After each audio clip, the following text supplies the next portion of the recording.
My lungs were burning. My blood a furious thrumming in my ears. How could she even dare? I am the new HOA president. And this derelict property is a blight on our community's aesthetic. The woman, Carol, sneered, her voice like a rusty hinge. You have 24 hours to vacate. We're tearing this shack down. What was she? A queen on a throne built of cheap vinyl siding and misplaced authority. My breath hitched. A gasp lost in the humid air. I swear I could hear the buzz of the mosquitoes around my head. Each one mocking my helplessness. My grandmother, Eleanor, a tiny woman with a backbone of steel, clutched my arm. Her knuckles white. I could feel her tremble. This wasn't just a house. It was our history. The air felt thick, heavy with unspoken threats. Carol's husband, a silent, bloated man named Gary, just stood there. A grim shadow with a self-satisfied smirk. The attorney from the HOA, Mr. Davis, meticulously adjusted his glasses. His posture so rigid it looked painful.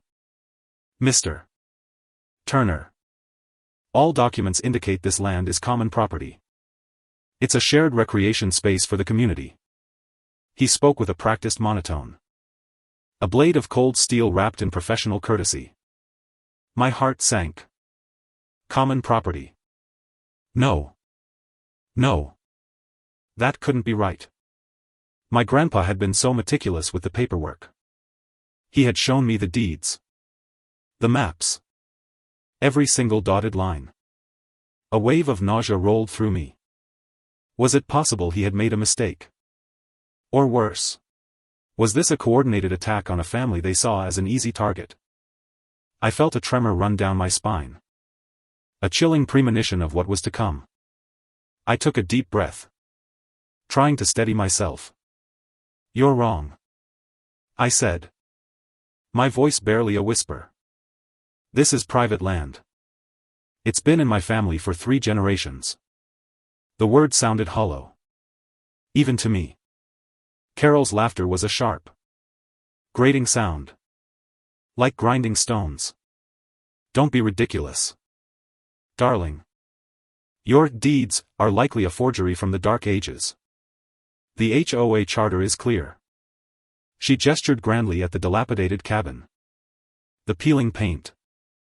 The overgrown roses my grandmother had planted years ago. Look at this mess. It's an eyesore. A public nuisance. I've already put a deposit down on the new gazebo we plan to build here. Something inside me snapped. The initial shock gave way to a cold, burning resolve. I looked at Mr. Davis, the attorney. What documents did you say you reviewed, sir?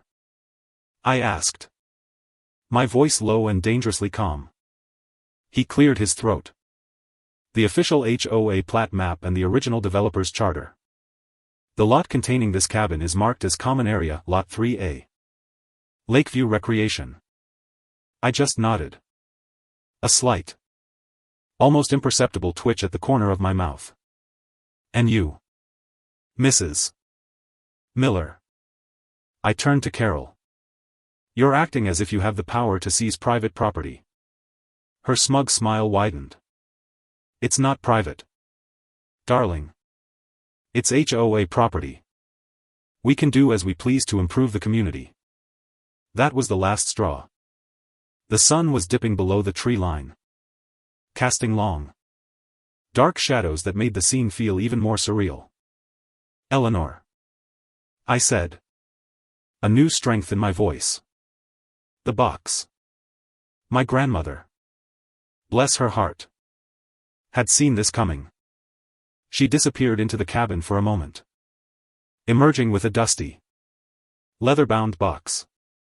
The old woman who owned the cabin next door, Mrs. Gable, watched from her porch, her face a mask of concern. She had lived here her whole life, quiet as a mouse. But I knew she was a keen observer of everything that went on in the community. She had seen all of Carol's manipulations. All her attempts to take over the board. All her petty campaigns against anyone who didn't fit her idea of perfection. The irony was almost comical.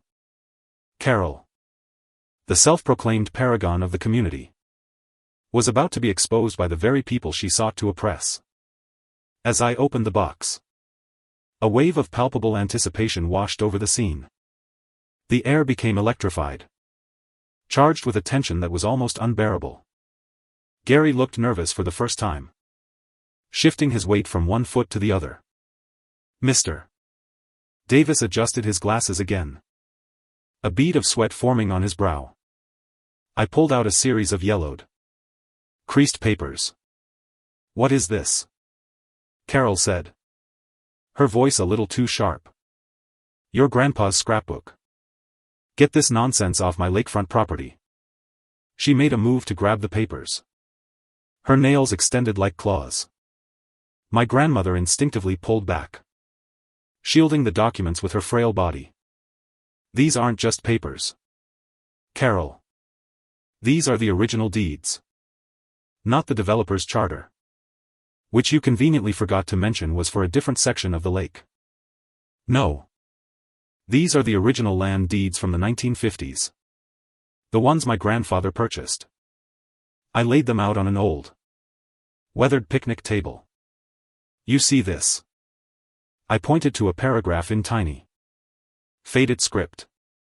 "It specifies that the land, Lot 3, Lakeview Estates, as well as the surrounding wetlands and lakefront access up to 200 yards east and west, were sold as a single, undivided parcel to my grandfather, Elias Turner.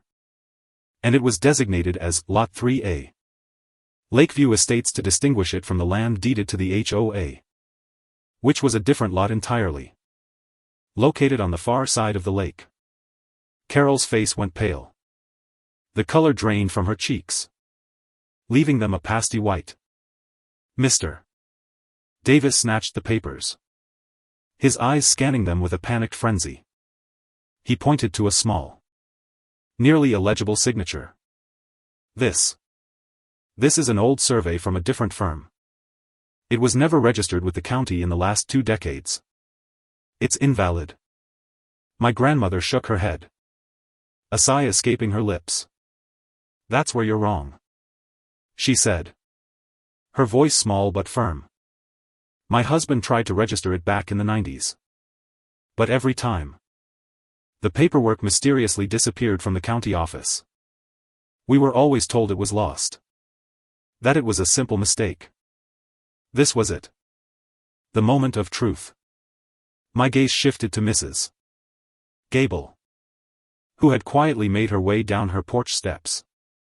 She held a single, dog-eared folder in her hands. "That's because I was the one who was paid to lose it," she said, her voice cracking. "I worked at the county clerk's office. Carol's parents came to me decades ago. They were part of the original developers. They wanted to seize this land for the HOA to increase property values for the plots they hadn't sold yet. They paid me to lose the paperwork. They swore to me it was just a technicality, that the property was supposed to belong to the community all along. I was young. I needed the money." The words hung in the air, heavy and full of regret. "But I made a copy, just in case my conscience ever caught up to me." She held out the folder, her hands trembling. Inside were a notarized copy of the original deed and a signed confession from Carol's father, detailing the plot. The atmosphere completely changed. It wasn't tense anymore. It was silent, broken only by the gentle sound of the lapping waves against the shore. The attorney, Mr. Davis, looked like he had seen a ghost. His eyes, wide with disbelief, flickered between Carol and the documents. Gary, the silent husband, backed away slowly, as if trying to distance himself from the impending disaster. Carol, the self-appointed queen, stood frozen. Her mouth slightly agape. All her bluster, all her arrogance, had evaporated in a puff of smoke. The smug smile was gone, replaced by an expression of pure, unadulterated panic. A single tear tracked a path down her cheek, leaving a smear in its wake. It wasn't a tear of remorse, but of total, absolute defeat. She had been caught red-handed, and there was nowhere to hide. The sun had set, and the twilight was painting the sky in shades of bruised purple and soft orange. The cool air was a welcome balm against my heated skin.